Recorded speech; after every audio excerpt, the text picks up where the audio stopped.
देखिए, दीपावली के दूसरे दिन कार्तिक शुक्ल प्रतिपदा को अन्नकूट और गोवर्धन की पूजा की जाती है। मुख्यतः ये प्रकृति की पूजा है जिसका आरंभ भगवान कृष्ण ने किया था। इस दिन प्रकृति के आधार के रूप में गोवर्धन पर्वत की पूजा की जाती है और समाज के आधार के रूप में गाय की पूजा की जाती है। ये पूजा ब्रज से आरंभ हुई थी और धीरे धीरे पूरे भारतवर्ष में प्रचलित हो गई।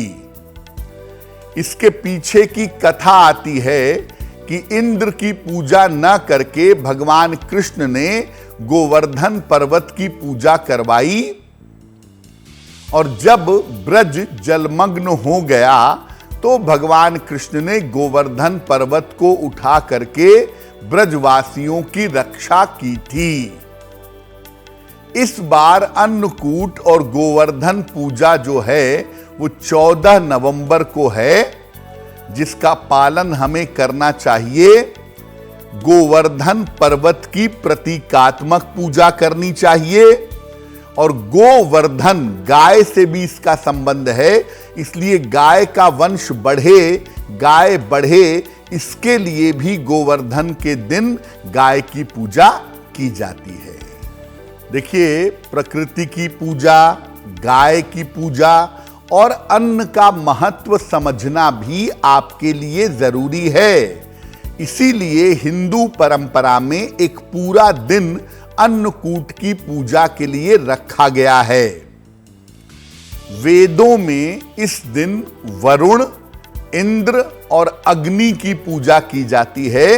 दीपावली के अगले दिन साथ में गायों का श्रृंगार करके उनकी आरती की जाती है, उन्हें फल और मिठाइयां खिलाई जाती हैं। गाय के गोबर से गोवर्धन पर्वत की आकृति बनाई जाती है।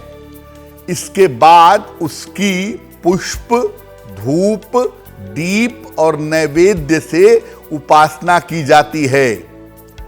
इस दिन एक ही रसोई से घर के हर सदस्य का भोजन पकता है।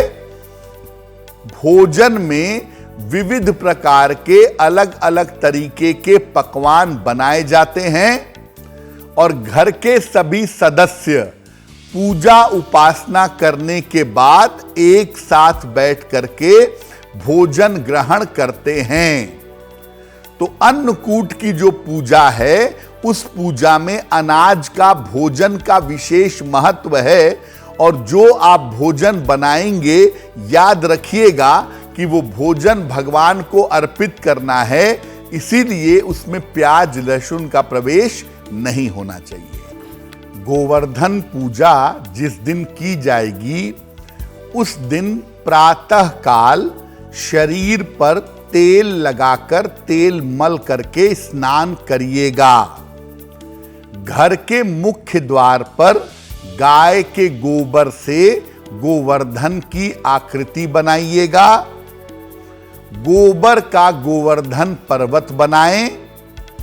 पास में ग्वाल बाल पेड़ पौधों की आकृति बनाएं और इसके बीचों बीच में भगवान कृष्ण की मूर्ति रख दें। इसके बाद भगवान कृष्ण, ग्वाल बाल और गोवर्धन पर्वत का षोडशोपचार 16 वस्तुओं से या पंचोपचार पूजन करिएगा।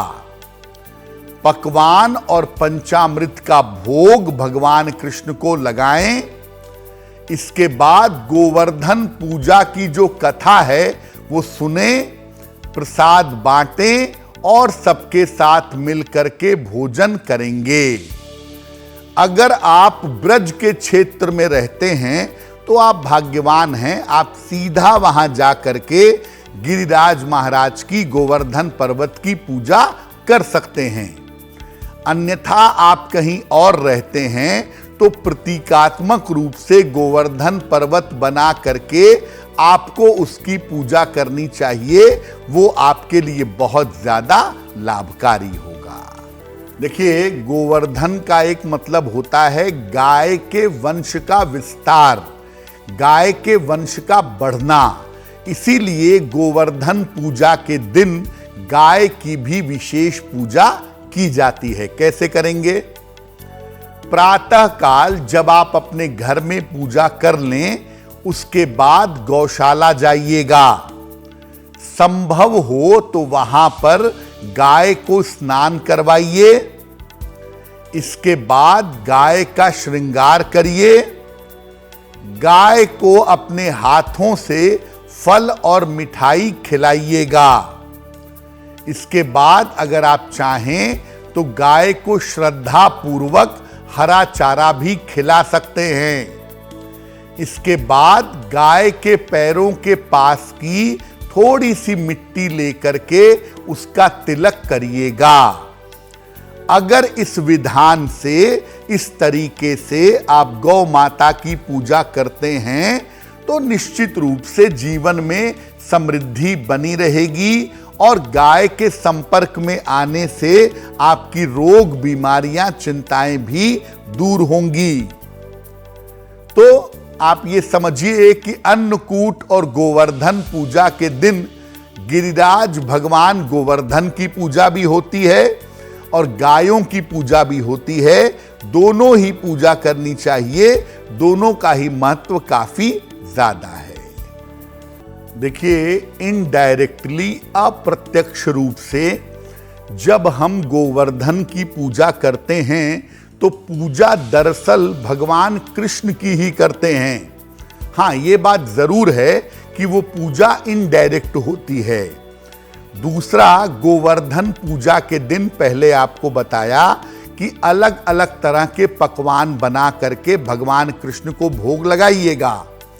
साथ ही साथ गोवर्धन पूजा वाले दिन भगवान कृष्ण का एक बड़ा अचूक मंत्र है, ओम क्लीं कृष्णाय नमः। ओम क्लीं कृष्णाय नमः।